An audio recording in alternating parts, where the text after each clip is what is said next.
오늘 시편 124편의 말씀을 통해서 여호와께서 내 편에 계시지 아니하셨더라면, 이런 제목으로 우리가 함께 말씀을 나누도록 하겠습니다. 서론을 좀 보고 본론을 가서 한 절씩 보면서 말씀을 나누도록 하겠습니다. 시편 124편은 인생사의 위기에서 구원하신 하나님을 찬양하는 내용입니다. 삶의 위기라는 과정 속에서 하나님께서 나의 편이 되어주시는 과정을 노래하고 있는 것입니다.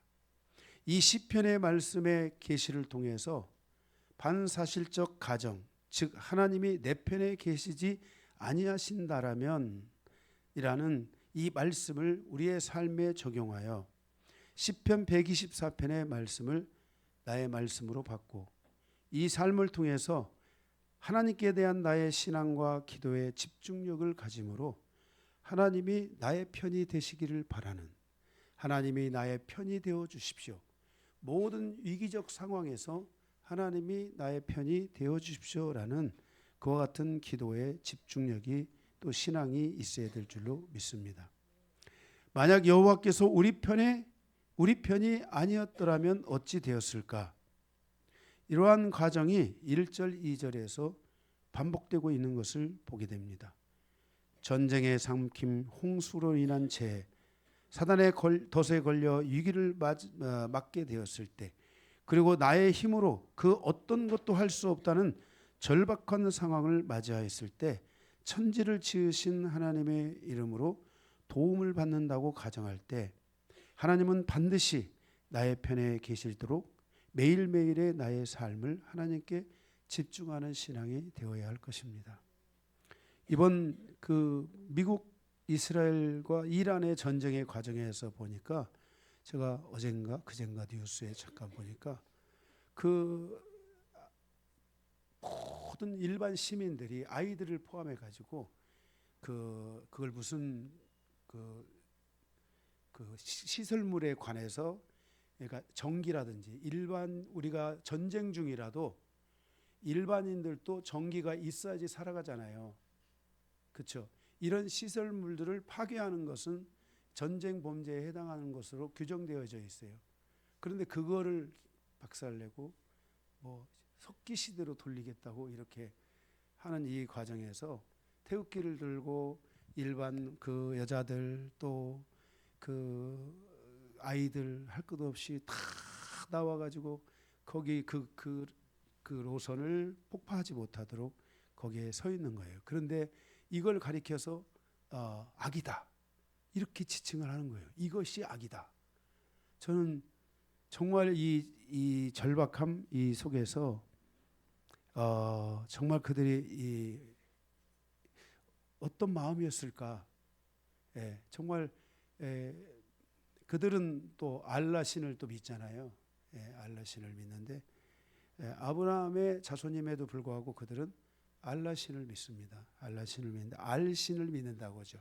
우리는 엘 신을 믿잖아요. 우리는 다 엘로힘 이렇게 다 엘자로 우리가 들어갑니다. 그러는데 이 알라 신들은 알 신을 믿어요. 알 신. 그래서 다른 개념이에요. 그런데 그 알라 신께 그 생명을 담보하여서 그 아이들이 거기서 그것을 지키기 위해 이 두려움에 떨면서 그죠? 그 정부도, 이란이라는 그 정부도 가슴 아픈 일이고, 그걸 보면 그죠? 그래서 거기에 호르무즈 해협을 열 수밖에 없는, 서로가 다 이게 우리가 사람이라는 관계성, 사람이라는 속성 안에서 놓고 보면 그렇게 할 수밖에 없는 거죠. 그게 아무리 내가 고집이 세고 내가 안에 율법이 강하고 내 안에 어떤 고통이 크다 할지라도, 그죠? 그런 모습 앞에서 우리 인간은 자기의 그러한 것을 내세울 수가 없죠. 그죠? 만약 누가 내 자식이나 내 차를 죽인다 그러면은 제가 아무리 강한 사람이라도 내가 차라리 죽어야지 거기서. 그죠? 응? 다 죽는 한이 있어도 내려놔야 되잖아요. 그죠? 너 죽어라, 죽여, 그러면 이렇게 할 수는 없잖아요. 그죠? 예. 2차 세계대전 가운데 히틀러 있죠. 히틀러. 이 사람들이 다 죽을 때요. 극약을 갖다 다 준비해 놓고요. 이제 마지막 이게 신호를 보내면 그 가족들이 다 극약을 먹고 죽었대요. 예. 극약을 먹고. 왜냐하면 이 고통 속에 내줄 수가 없어서 그랬다고 하더라고요. 좋은 거는 아닙니다. 이게. 그죠? 어쨌든 간에 인간은 이 절대절명의 그 위기의 순간 속에 몰렸을 때 그 인간은 어떤 마음을 가지게 되겠는가? 오늘 이 시편은 바로 우리 인간사의 여정에 실제로 우리의 삶을 위기로 몰아넣을 때가 많이 있는데 그때 하나님은 꼭 우리 편이 되어져야 한다라는 이와 같은 간절함을 가지고 있는 시편이라고 할 수 있습니다. 성경에서 보면 이스라엘의 역사는 수없이 헤아릴 수 없는 많은 위기의 순간에 놓여 있을 때가 너무나 많다는 것을 성경을 통해 볼 수 있잖아요. 성경의 역사가 이스라엘의 역사요. 하나님의 이스라엘 한 민족을 선택하신 하나님의 역사입니다. 실제로 이거는 그냥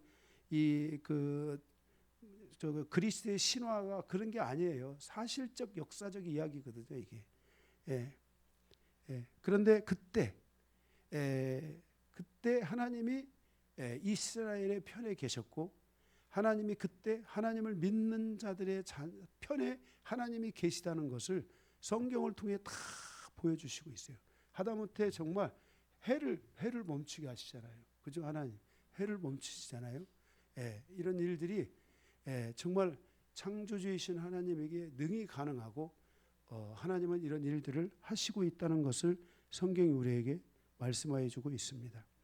다윗의 이 13년이라는 고난의 시간 속에서 다윗도 절대절명의 위기의 순간이 얼마나 많았습니까? 그가 정말 다메섹으로 갔을 때 그가 그 다메섹 왕에게 쫓겨 죽음의 위기에 몰렸을 때 그죠? 정말 침을 흘리며 그 정신병자처럼 행동하면서 목숨을 구걸한 적도 있고 압살롬에게 쫓겨난 적도 있고 사울 왕에게 끊임없이 목숨의 위기를 넘기며 쫓긴 적도 있고 그는 들판에서 양을 칠 때 늑대와 이리들 이런 사자들 이런 거에 위험에 노출될 때가 있었잖아요. 그렇죠?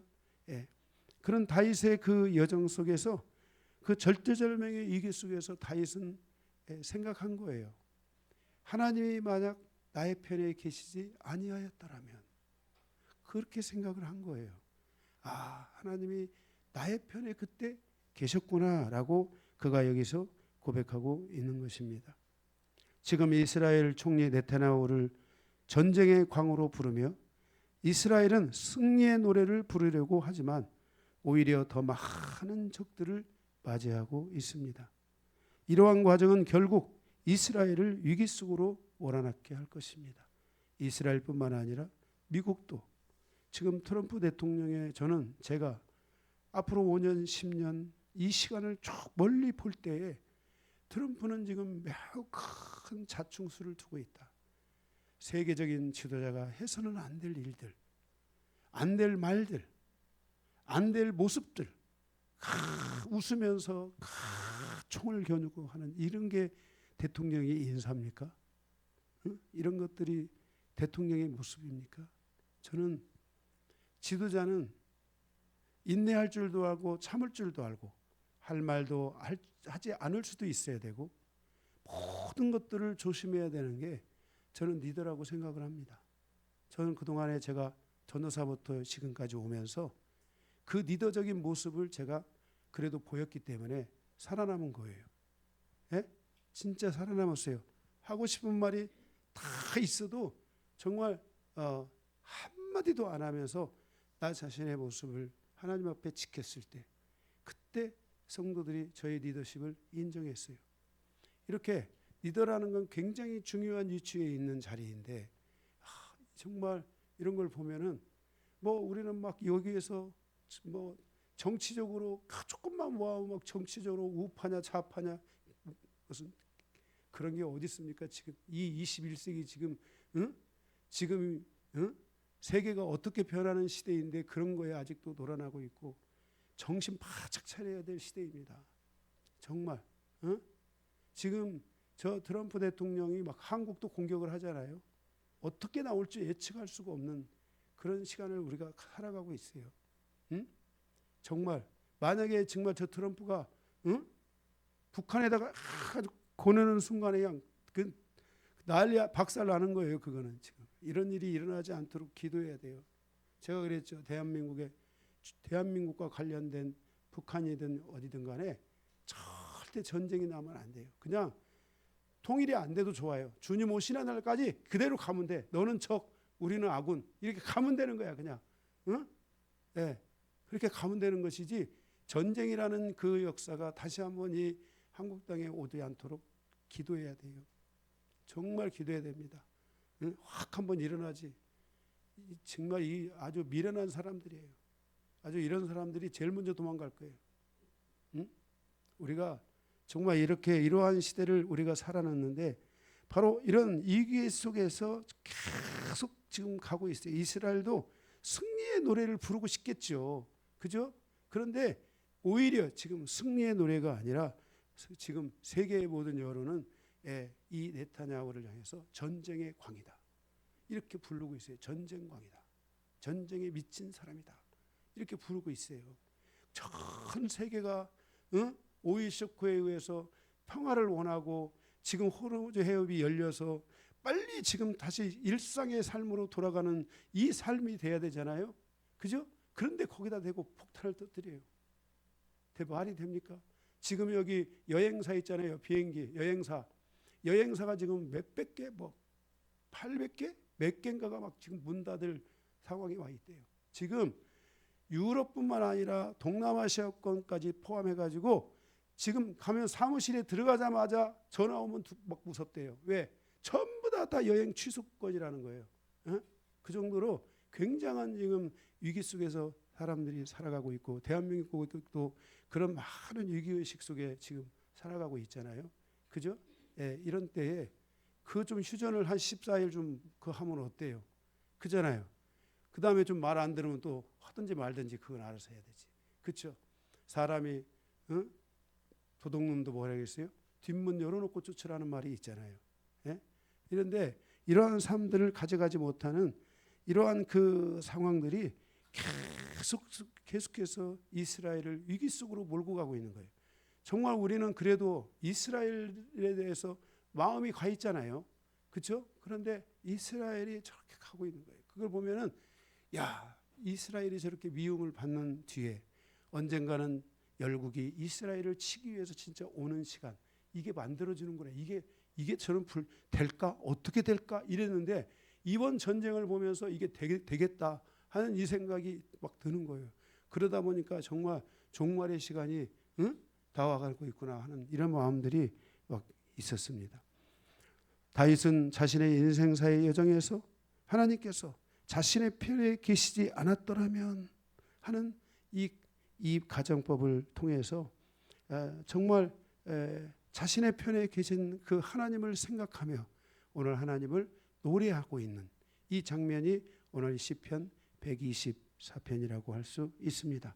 오늘 이 124편의 이 말씀을 통해서 많은 은혜 받으시고 하나님이 나의 편이 되어주시기를 영원토록 내가 죽는 그날까지 나의 자녀들의 삶이 끝나는 그날까지 하나님이 나의 편, 나의 가정의 편이 되어주시도록 이 나라 이 민족 대한민국의 편이 되어주시도록 우리가 기도하는 시간들이 있어야 될 줄로 믿습니다. 1절을 보시겠습니다.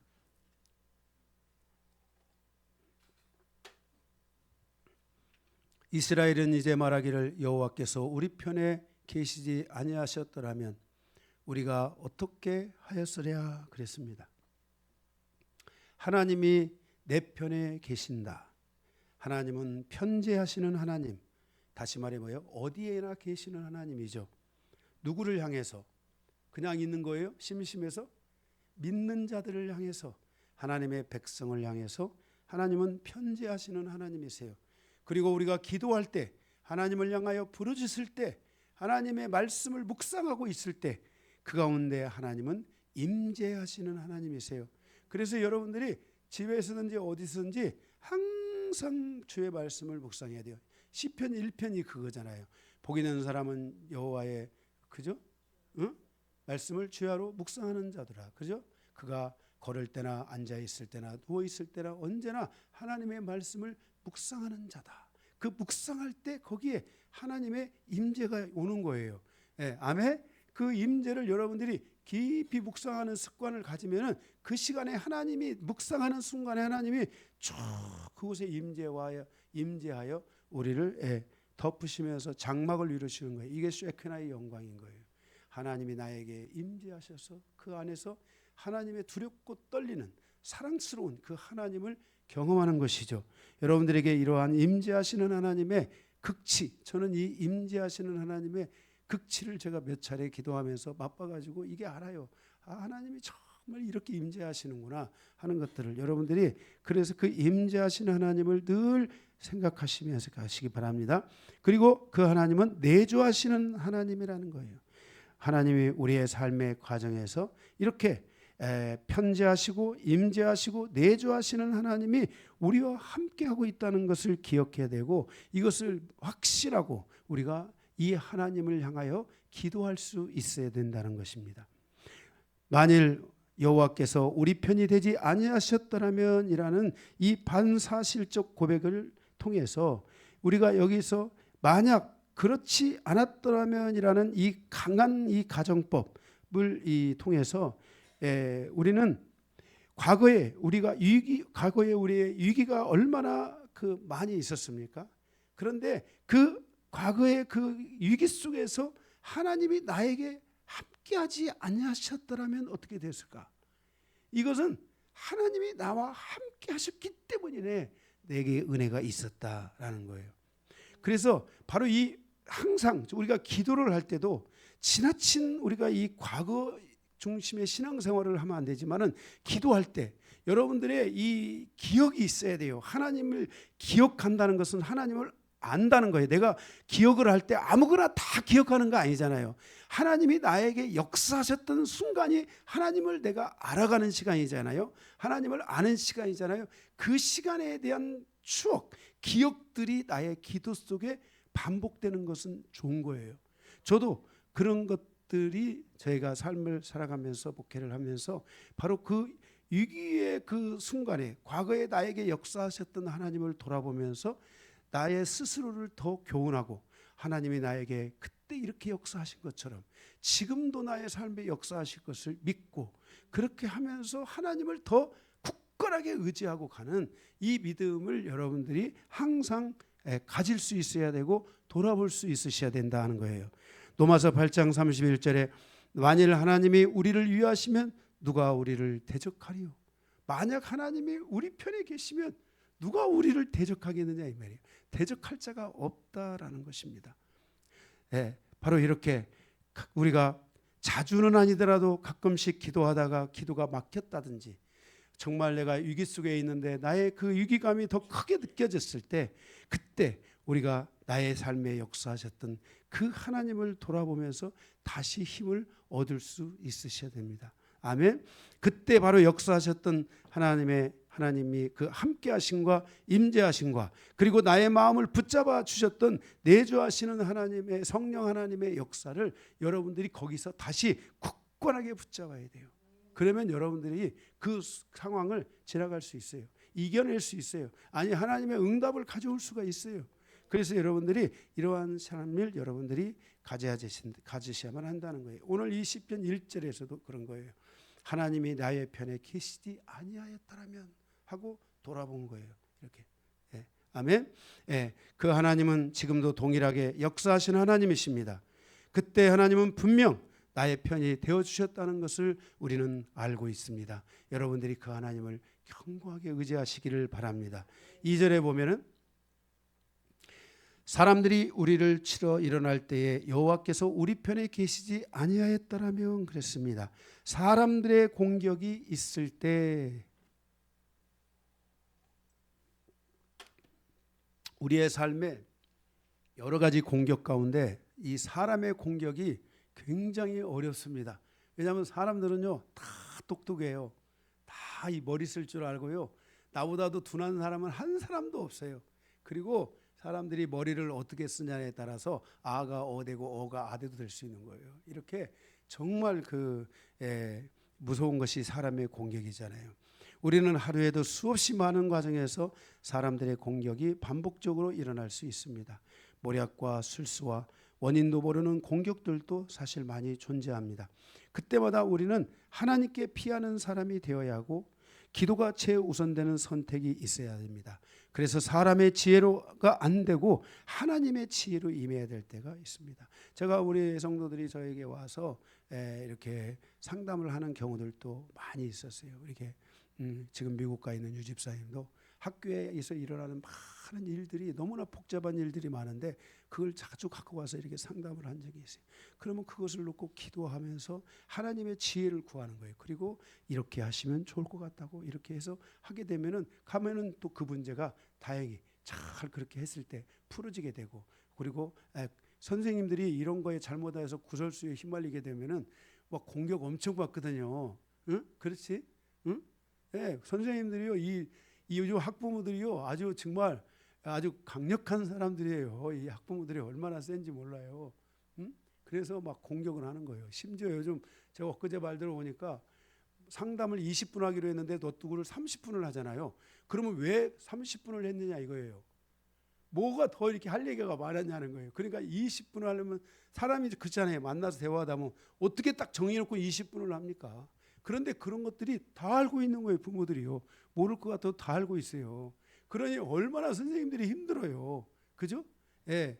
이렇게 다 사람마다 다 이런 것들이 있기 때문에 이때 사람의 지혜가 아니라 하나님 앞에 지혜를 구해야 되고요. 하나님 앞에 꼭 기도를 해야 돼요. 그래서 하나님이 나의 편에 계시다는 것을 믿고 하나님이 나의 편에서 나의 그러한 문제들을 풀어주실 것을 믿고 우리가 갈 수 있어야만 한다는 거예요. 아멘. 3절에 보면 그때 그들의 노여움이 우리에게 맹렬하여 우리를 산채로 삼켰을 것이며 그랬어요. 이 사람들의 노여움이요 우리를 산채로 삼킬 것처럼 다가올 때도 있다는 거예요. 있을 것 같아요, 없을 것 같아요? 많잖아요, 정말. 저 사람이 날 잡아먹으려고 그러나 이럴 짓게. 이 산채로 이 강력을 한 이미지잖아요. 죽음을 당하는 것도 아닌 삶의 한가운데서 삼켜지는 것 같이 사나운 짐승이 먹이를 통째로 삼키는 것 같이 이렇게 우리를 향하여 이 공격이 올 때가 있단 말이에요. 그게 고통으로 다가올 때가 있잖아요. 그죠?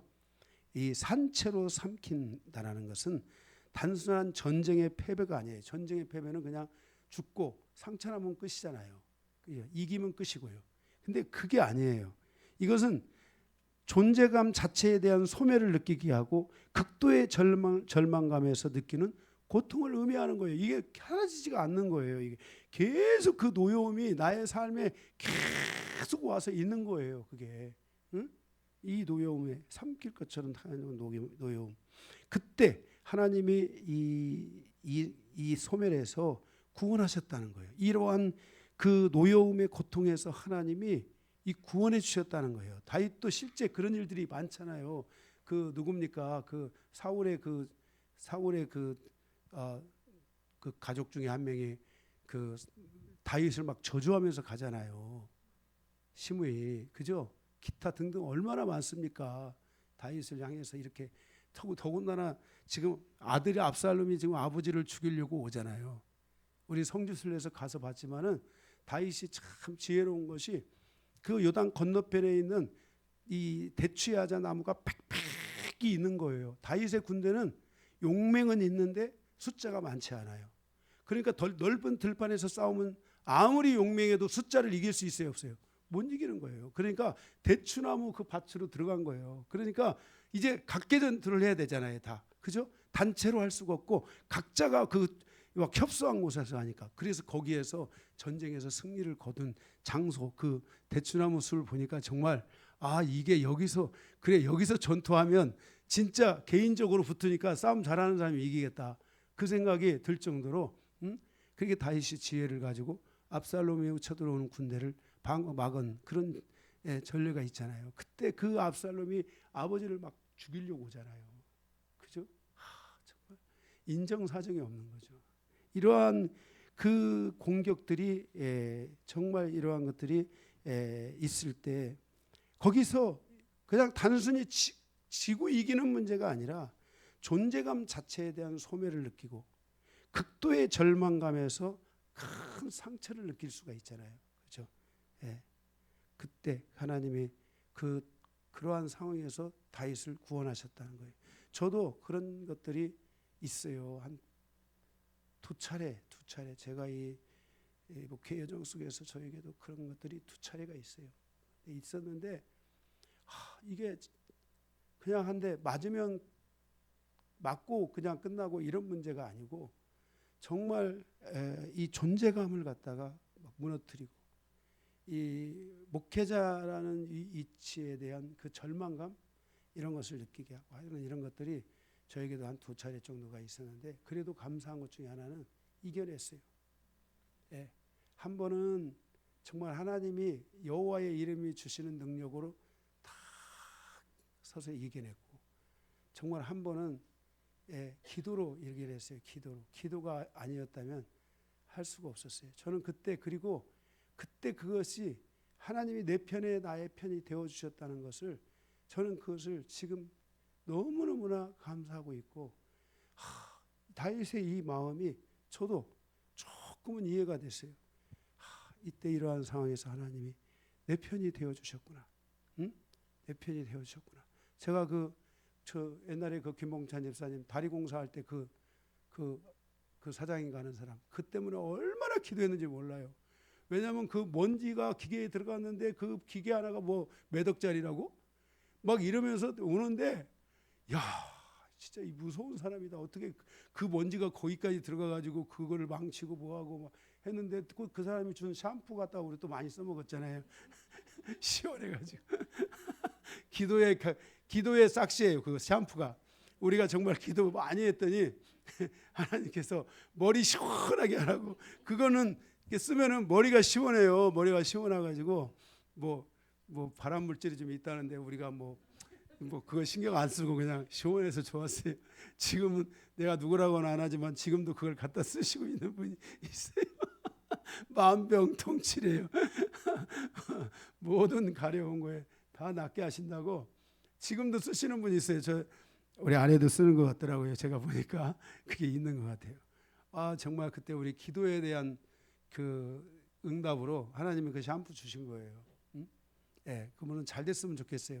그러면 잘 돼가지고 정말 그 샴푸를 제가 써보니까 좋더라고요. 그 샴푸가 이렇게 좋은 샴푸인데 어떻게 이렇게 안 될까 이런 정도로 너무나 좋은 샴푸인데 그분이 잘 됐으면 좋겠다. 어디에 있는지도 모르잖아요. 그런데 그죠? 알아요? 몰라요? 어디에 있든지 잘 됐으면 좋겠어요. 우리가 시원하게 썼으니까 잘 됐으면 좋겠어요. 네, 이렇게 정말 우리의 이 막 마음에 파고 들어오는 이런 고통들, 그죠? 내 의도와 관계없는 이런 많은 일들이 우리의 삶에 일어납니다. 근데 그래서 나를 산채로 삼킬 것처럼 정말 막 나를 자꾸 마치 자기 막 그 아픔을 막 다 풀어낼 것처럼 막 매달리는 이러한 고통들 이런 것들이 있는데 그때 하나님이 자기 편에서 하나님이 함께 해주셨다는 것을 말씀을 하고 있습니다. 아멘. 4절 5절 보면 그때 물이 우리를 휩쓸며 시내가 우리 영혼을 삼켰을 것이며 그때 넘치는 물이 우리 영혼을 삼켰을 것이라 할 것이로다 그랬어요. 이 물이 나를 삼킨다. 이 휩쓴다. 나의 영혼을 삼킨다. 죽음에 대한 거잖아요. 이 죽음의 위기 속에서 하나님이 나의 편이 되어주신다는 거예요. 여러분은 죽음의 위기 속에서 하나님이 여러분의 편이 되어주신 적이 얼마나 있으신지 모르겠어요. 저는 내 삶의 죽음의 위기에서 하나님이 나의 편이 되어주신 적이 3번이 있어요. 딱 3번. 한 번은 우리 강기도 목사 임신하고 있을 때 잠실 그 16차선인가 16차선을 거기 오는 길에서 빙판길에 포니를 타고 오다가, 포니 알죠? 포니 자동차 자가용. 그걸 타고 오다가 그게 빙판길에 미끄러져 가지고 슈와 비클비클 돌아가지고 그 화단과 화단 사이에 딱 거기 꼈어요. 거기다 갖다 놀아기도 못 나올 거예요. 거기 빠져나오는 것도 힘들었어요. 딱 차가 한 대도 없어가지고 그게 막 돌아가지고 그 화단, 이 화단과 화단 사이에 거기에 차가 탁 들어가게끔 안전하게 부딪힘도 없이 깨짐도 없이 차에 그을림도 없이 하나님이 그렇게 안전하게 하나님이 지켜주셨었어요. 네. 두 번째로는 저 생명의 위기가, 제가 이 교회 수원에 와가지고 무당집인 줄 모르고 들어갔어요. 무당집에 들어가가지고 제가 그때만 해도 영적으로 부족해서 부족 같은 건 다 떼어내는데 그거를 좀 제가 축사도 하고 더 기도도 하고 이랬어야 되는데 그런 다 했지만 그런 걸 안 한 거예요. 그리고 그거를 딱 하고 나서 밤에 교회를 가다가 진짜 뭐 블랙 아이스인가 뭐 그 있잖아요. 이게 그 가을에 늦가을에 여기 거기가 바퀴가 가다가 확 틀었는데 그 앞에 엑센트라는 차가 딱 왔어요. 제가 그때 그레이스 차를 타고 있었는데 한 5m 앞에 탁 오는데 죽었다 에라이 하고 막 확 돌렸는데 이 차가 어디로 가냐면 낭떠러지로 떨어진 거예요. 그 도청 가다 보면 낭떠러지가 있어요. 거기에 차가 저만 떨어진 게 아니라 많은 사람들이 거기 떨어진 장소예요. 거기가 그렇게 위험한 장소예요. 몰랐어요. 그런데 차가 그쪽으로 떨어졌다가, 차가 어떻게 사람이 그렇잖아. 차가 이렇게 떨어져야 되잖아. 그런데 차가 이렇게 가다가 어떻게 이렇게 해가지고 그 나무 사이에 저희가 딱 걸린 거예요. 중간에 거기 딱 걸린 거예요. 그때 금남인가 누군가 타고 있었는데 청년 하나, 거기에 기도하고 기도 이마 찢어졌지 그때. 기도만 코피가 났던가 뭔가 그랬을 거예요. 예, 거기 딱 걸린 거예요. 차가 덜렁덜렁 하는데 일단은 우리 애들 먼저 문 살살 잘 열고, 문이 그게 이렇게 어떻게 돼 있었을 거예요. 가지고 그걸 열고 겨우 나왔어요. 이제 집사람이 나가야 되는데 차가 이게 덜렁덜렁하는 거예요. 여보 먼저 나가. 저는 지금 여기서 이제 이 무게의 중심을 잃고 이제 떨어지면 나는 여기서 끝나지. 그래 그래도 나가야 어쩔 수 없어. 그리고 문을 열고 집사람이 나오는데 이게 덜렁덜렁 떨리는 거예요. 이제 제가 나와야 되잖아요. 제가 나오려는데 이게 그냥 잊고 싶은 거야. 잊고 싶은. 이게 차가 흔들리니까 잊고 싶은 거야. 그런데 진짜 은혜로, 그 어떻게 나무가 어마어마하게 큰 나무도 아닌데 거기에 하나님이 우리를 걸터게 하셔가지고, 그리고 마지막 그 차가 덜렁덜렁 하는데 제가 나왔는데도 차가 그 밑으로 떨어졌으면 차를 못 타잖아요. 그런데 차가 안 떨어진 거야. 그때 다 구출했어요. 그래서 그 차를 가들 세 대인가 몇 대인가 와가지고 그걸 꺼냈어요. 꺼냈는데 차가 찐따가 돼 있는 거야. 그래서 그 차를 제가, 형님이 그때 마포에서 사촌 형님이 그 공장장을 하시는 분인데, 형님 이 차 좀 싹 좀 손봐 주시라고. 나 돈 없어. 돈 내가 있는 거는 그때 당시 70만 원인가 얼마가 있어. 70만 원 있으니까 알아서 좀 고쳐달라고. 그랬더니 너무한다. 하더만은 그걸 싹 고쳐가지고 그 위에 그 페인트까지 다 입혀가지고 그리고 딱 있는데, 그렇게 하고 그거 한 얼마가 탔어요? 한 7년 8년 탔나 얼마 탔어요? 오래 탔어요. 그래도. 그래서 그런 때 그 하나님이 저를 그때 거기서 건져주신 적이 있어요. 진짜. 목숨이 위태로운 순간. 그것보다도 더 무서웠던 것, 제가 진짜 이 등골에서 식은땀이 난다는 걸 한 번 딱 경험한 것이 뭐냐면은, 그때 장흥에서 그 용산인가 어딘가 넘어오는 길에 어마어마하게 산이 높은 산이 있는데, 거기에 제가 차를 타고 가다가 그만 이게 이 위에서 이게 내려갈 수가 없어. 내려가면 안 되는데 그냥 돌아가야 되는데, 제가 책임감이 너무 강하다 보니까 그래도 강요한이는 간다 해가지고 개뿔 가기는 거기서 다시 돌아왔지만은 아주 이게 내려오는데 차가 이게 브레이크를 밟아도 안 되는 거예요. 이게 가지고 뒤로 돌아가지고 이렇게 내려가는데 그 낭떠러지 있잖아요. 낭떠러지. 거기 진짜 그 낭떠러지는 한 5층 낭떠러지. 어마어마하게 큰 낭떠러지. 그래서 모든 사람이 저 사람 죽었다. 이렇게 생각하고 보고 있는데 글쎄 그 편말 있잖아요. 이만한 편말. 그 뭐 교통 표지판 있잖아요. 이렇게 가지고 세우는 거. 거기에 딱 이 자동차에 사각이 딱 걸려 가지고 멈춘 거야. 그 사각이 거기에 딱 걸려 가지고 멈춘 거예요.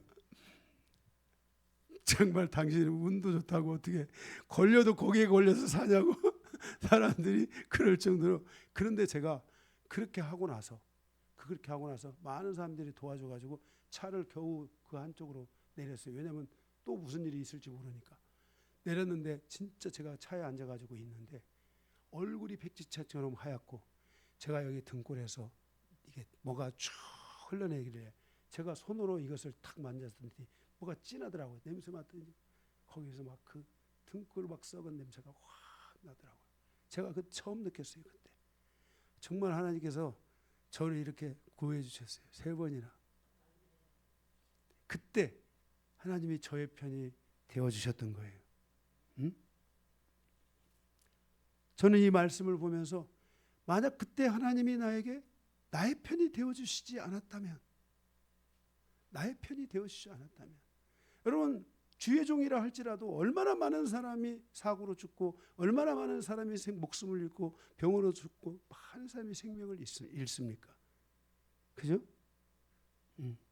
정말 오늘 말씀처럼 하나님이 저를 기적적으로 저를 살려주신 그것을 잊을 수가 없습니다. 저는 정말 이것을 생각하면 이거 하나만, 이 3가지만 생각해도 저는 정말 하나님 앞에 뭐 다른 말 할 수가 없어요. 그래서 제가 그런 말 하는 거예요. 사명이 있는 사람은 그 사명이 다 끝날 때까지 하나님이 그 생명을 거두지 않는다.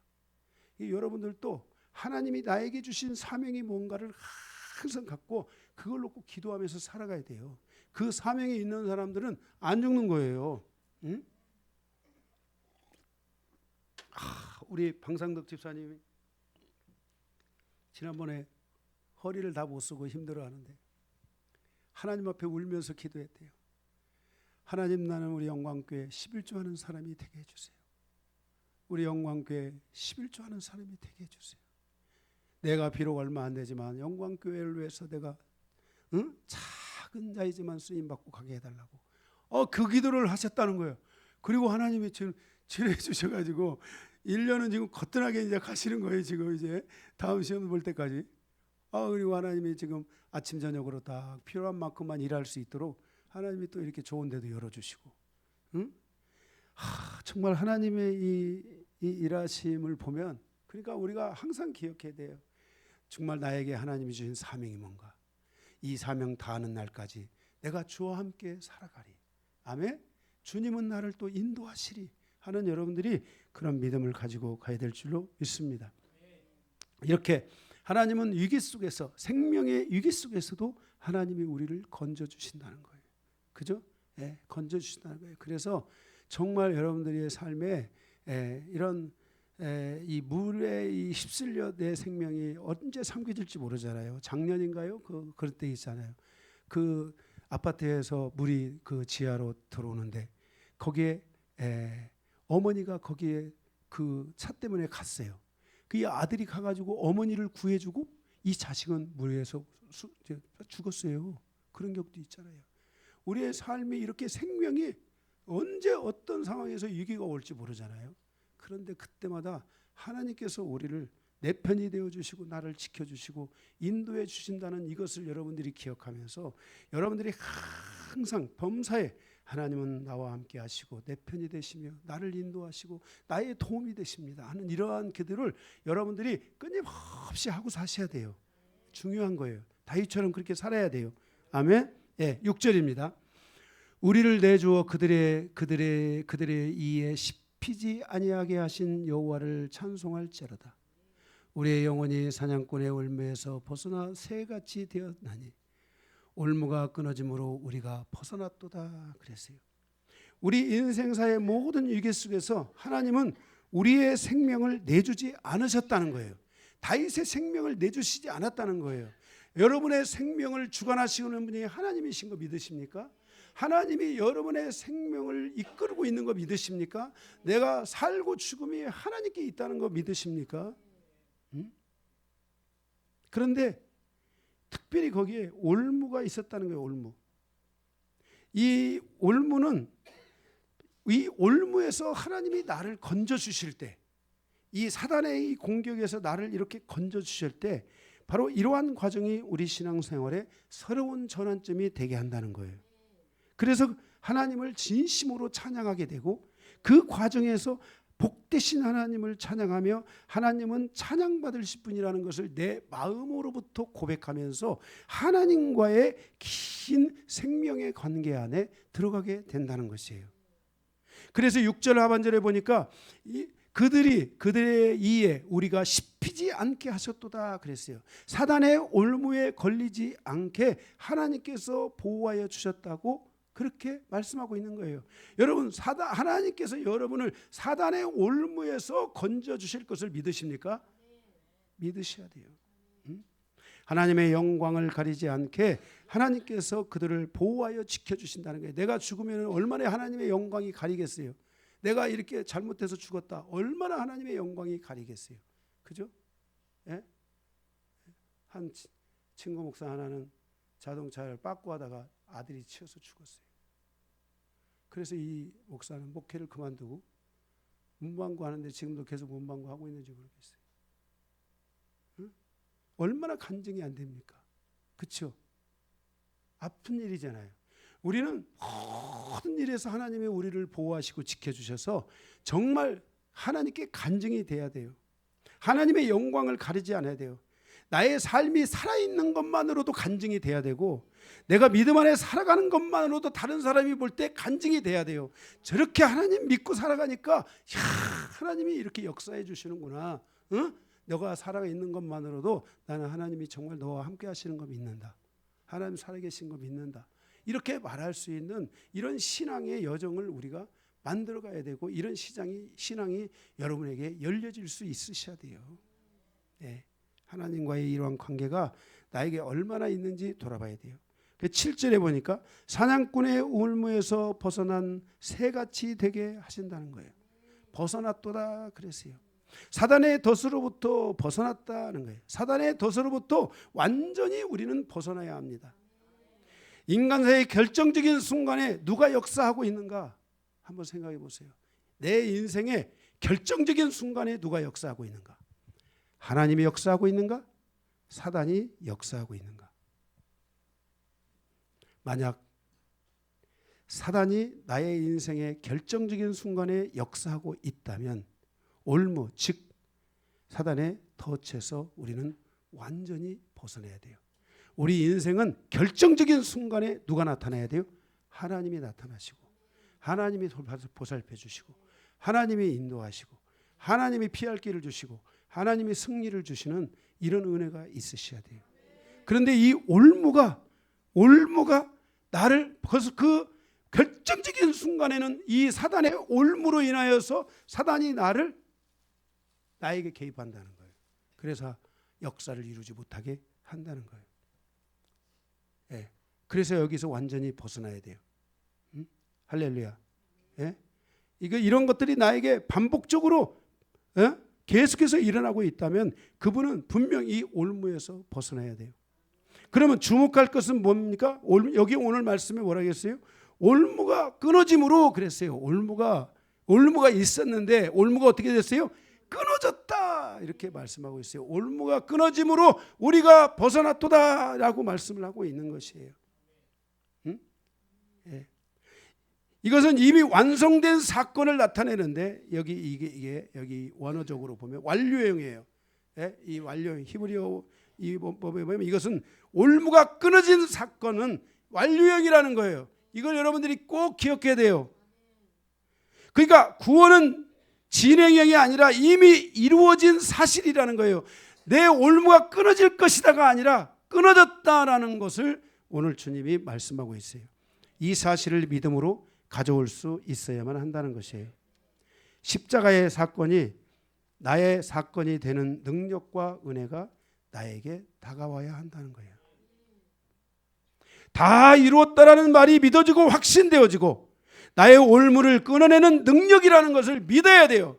십자가의 사건이 나의 모든 올무를 끊었다라고 여러분들이 이것이 믿어지는 은혜가 오셔야 된다 이 말씀이에요. 그리스도 안에서 완전한 자유가 나에게 임하고 내가 하나님의 자녀가 되었다는 것을 믿음의 확신, 구원의 확신, 보혈에 대한 이런 확신이 와야 돼요. 그래서 결정적인 순간에 누가 역사하고 있느냐? 사단이 역사하고 있다면 다시 십자가를 통해 우리는 돌파를 이루어서 다시는 이 사단의 역사가 나의 결정적인 순간에 일어나지 않고 하나님의 역사가 일어나는 사건으로 우리는 만들어가야 된다 이 말씀이에요. 할렐루야. 이러한 확신에 대한 불신앙의 공격이 온다면 그것은 회개가 부족하기 때문이라고 믿고 지속적으로 나의 연약함이 드러날 때마다 회개하는 성도가 되어야 하고 회개가 나의 믿음의 성숙함을 가져다주고 올무가 끊어졌다라는 것을 완료형으로 내가 받아들이게 된다는 거예요. 올무가 끊어졌다. 나의 올무가 끊어졌다. 집사님 아직도 묶여서 살아가시는 것 같아요. 이런 얘기가 들리면 안 돼요. 누군가가 분명히 선포해 줄 수 있어야 되고 본인 스스로도 다 끝났다. 십자가 붙들고 가는 거예요. 그것이 자꾸만 의심이 들어오면 여러분들은 십자가를 붙들고 다시 회개하고 믿음의 완료형으로 가고 완전함으로 가면서 여러분들의 올무가 끊어졌다라는 것을 여러분들이 선언할 수 있으셔야 돼요. 믿습니다가 아니라 정말 나의 사건이 되는 십자가가 나의 사건이 돼서 주님이 십자가에서 다 이루었다 하신 말씀처럼 나의 삶에 그 어떤 것도 나는 이제 안 부딪힐 거야. 여러분이 부딪히고 있다면 십자가 붙들고 회개하라는 거예요. 그러면 믿음이 더 안전해지면서 어느 순간에서 선언하는 거예요. 주님이 해결했다. 주님이 해결했다. 저의 삶에도 많은 사단의 올무들이 저에게 있었지 않겠습니까? 저는 이 기도의 과정을 오면서 지금까지 현재까지도 계속 그런 공격이 올 때마다 끊어졌다라는 것을 확신하고 믿음으로 확신하고 믿음으로 주장하면 그때 나의 공격하라는 사단의 그 모든 공격들이 싹 사라지는 순간 평안해지는 거예요. 그리고 하나님의 역사는 이루어지는 거예요. 8절에 보면 우리의 도움은 천지를 지으신 여호와의 이름에 있도다 그랬어요. 이것이 나의 선언이 돼야 돼요. 여호와 하나님은 나의 도움의 근원이시다. 이 도움이라는 말은 히브리어로 에체르예요. 에체르. 이 에체르는 단순한 도움이 아니라 군사적 지원, 결정적 구원의 행위를 의미하는 것으로서 창세기 2장 18절에 하와를 돕는 배필로 부르셔서 하나님께서 아담에게 주실 때 주셨어요. 바로 그 단어예요. 그러니까 우리 모든 성도는 그리스도의 신부잖아요. 더 나아가서 우리가 가정에서 이 아내들, 이 여자들, 아내들, 하와들이요. 잘 들어보세요. 이 아내들은 주님의 도우심을 가져오는 신부가 돼야 돼요. 계속 남편이 어떤 상황에 있을 때, 가정사에 어떤 것들이 있을 때 주님의 도우심을 가져오는 신부. 그러니 그 부분을 놓고 얼마나 기도해야 되는 거예요. 계속 하나님께 기도하고 또 기도하는 그런 하와로서 살아야 돼요. 하와로. 아내들이요. 우리 교회 여자분들이 많으니까 우리 교회에 하나님의 도움을 가져오는 성도들이 돼야 돼요. 여자들이 훨씬 많으니까 얼마나 교회가 지금 든든히 세워져 가겠죠. 그죠? 네? 여러분들이 도움을 가져오는 신부가 돼야 돼요. 하나님의 도움을 구하며 영적 전쟁을 감당하는 신부가 돼야 돼요. 싸워야 돼요. 믿음으로 싸워야 돼요. 하나님이 역사하시도록 싸워야 돼요. 기도하면서 싸워야 돼요. 하나님이 도와달라고 하면서 싸워야 돼요. 안 되면 소리를 지르면서라도 싸워야 돼요. 신부들이요, 잘 들으세요. 싸워야 돼요. 그래서 성경에서 보면 여자들의 믿음이 중요해요. 제가 우리 자매님들, 지금 뭐 제가 오늘 이 밤에 여러분들을 성토하게 하려고 하는 게 아니에요. 저 강요한 박옥기 없으면 안고 없는 찐빵이에요. 박옥기 사모가 저렇게 버텨주고 있으니까. 내가 얼마나 못된 놈인데 그래도 저희 아내가 그걸 다 받아주면서 커버하면서 가고 굳은 일이 있으면 다 그거 청소하고 이렇게 가면서 하니까, 그리고 영적 전쟁하고 싸우고 하나님의 도움을 가져오는 신부로서의 삶을 살아가니까 제가 이렇게 목회를 할 수 있는 것이지. 저 아내 없으면 저는 목회 못해요. 힘들어서도 못해요.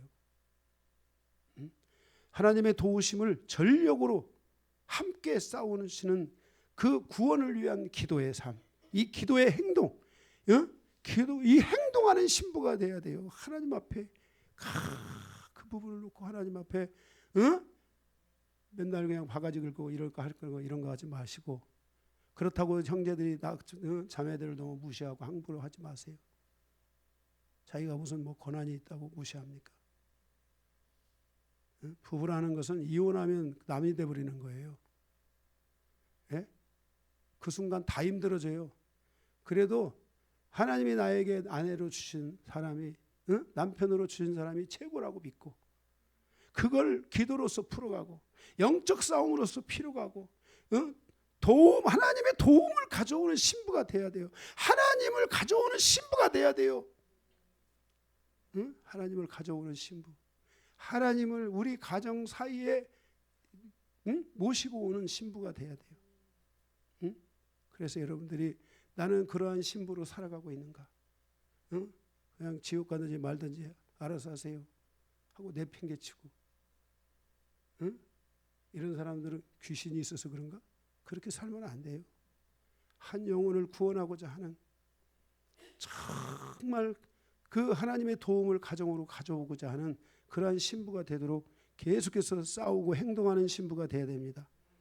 그래서 그리스도의 신부들은 여호와의 이름만을 붙잡고 싸우는 자가 돼야 돼요. 여호와의 이름을 붙잡아야 돼요. 그의 이름은 영원히 변하지 않으며 그는 천지를 지으신 이라고 여기 말씀하고 있어요. 우리의 도움은 천지를 지으신 여호와의 이름에 있도다. 사람에게 있지 아니하고 여호와께 있다고 말씀하고 있는 거예요. 양심에 손을 얹고 보세요.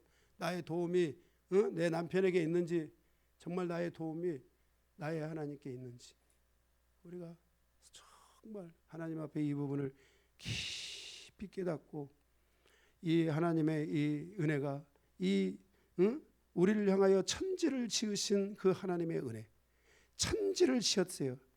그 하나님은 우주 전체의 창조주이심을 밝히고 있으며 그 창조의 능력이 우리를 돕는 능력임을 선언해 주신 거예요. 그래서 하나님이 나의 가정을 도우신다, 하나님이 나의 자녀들을 도우신다, 하나님이 함께 하신다는 것을 계속해서 말로만이 아니라 신앙으로 보이면서, 하나님이 너와 함께, 하나님이 너와 함께 하신다, 하나님이 너를 붙들어 주신다 하고 계속해서 하나님 앞에서 그런 선언을 할 줄 알고 하나님을 그렇게 붙잡을 줄 아는 우리 자매님들이 되셔야 돼요.